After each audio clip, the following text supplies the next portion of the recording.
Hey guys, I'm FatBuddyCat, and this is a quick update on my custom Doodlebug. Well guys, these last few days, I have been sponsored by Maxwell House.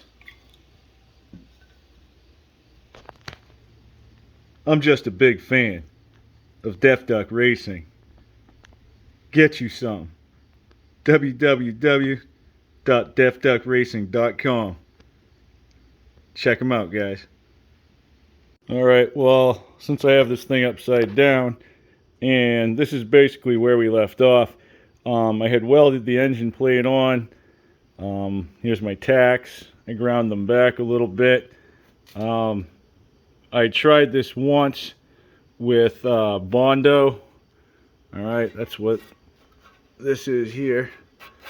And it didn't take.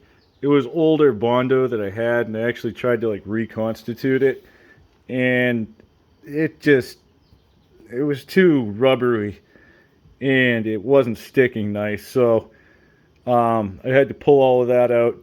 And last night I went back and redid it with JB Weld.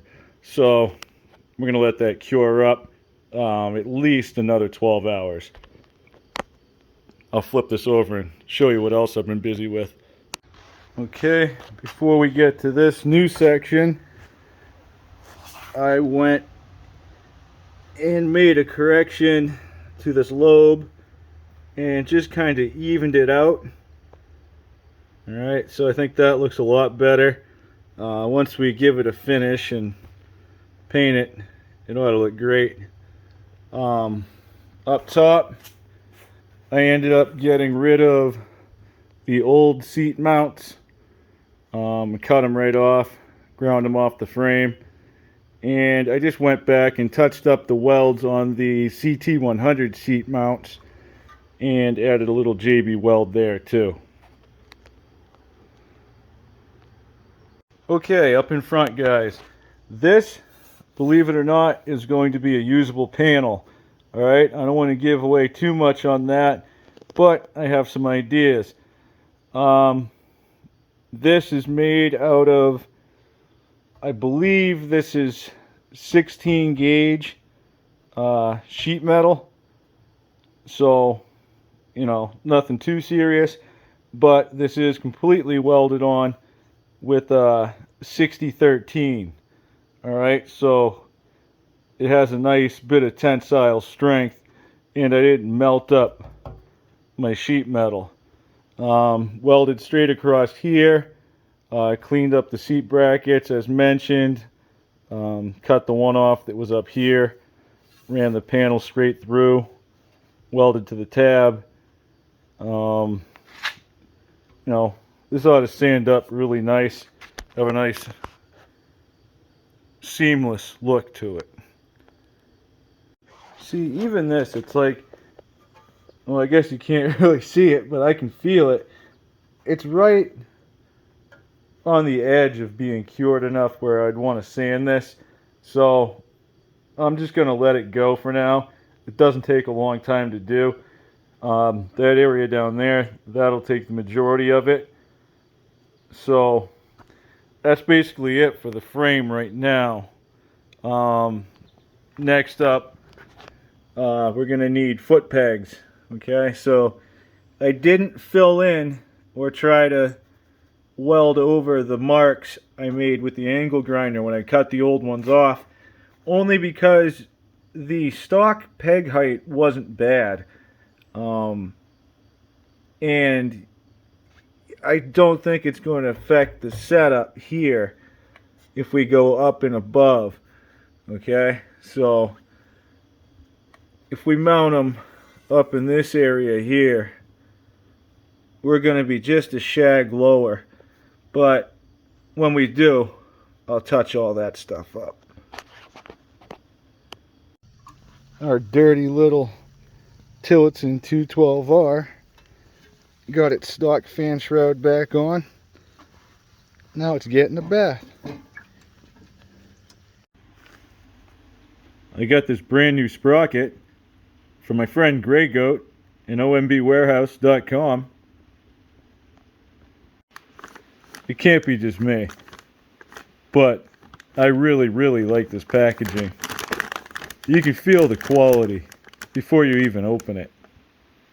Alright, this is also an opportune time to pop the shield on your bearings, grease them up, pack it back on there.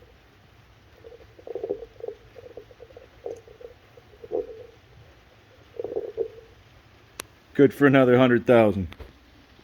Alright guys, I'm just kind of cleaning as I go, and to return that like new luster and obtain that showroom shine, I'm just using some generic Windex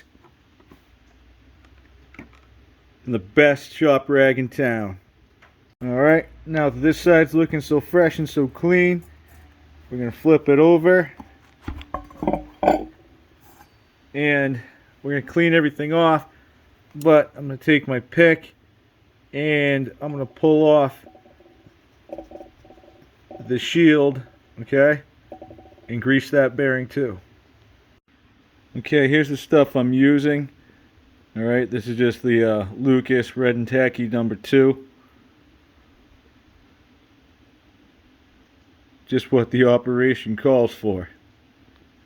Alright, and what I do is I just take a old paint stirrer and I dab a copious amount in the bearing. And I take my Ringo and just pack it in there good.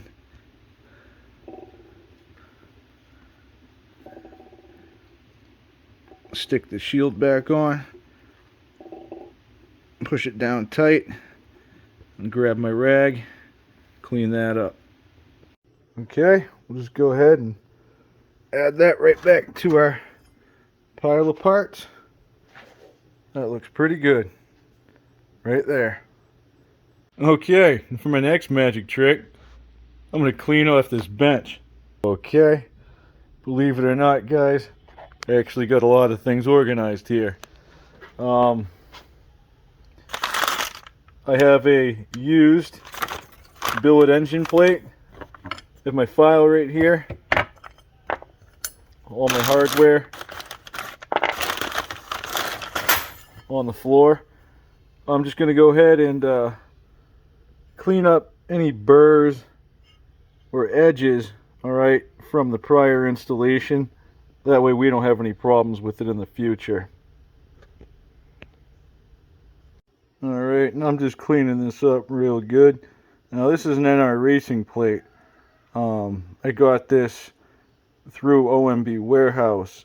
This was on the red Doodlebug, the bike that we're working on right now, when I did the original motor swap.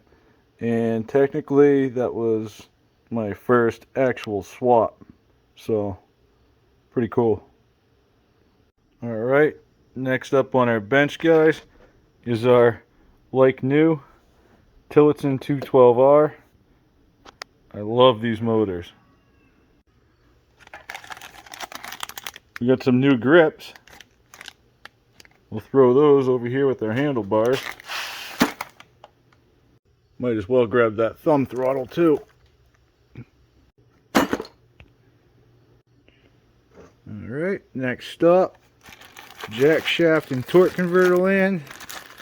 We're going to need some bearings and some collars. We'll grab a sprocket and some key stock too.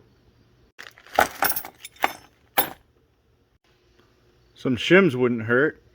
Remember that one? You can join the party. Alright. Over to the axle drawer, and I believe I saved. Yep, that'll do.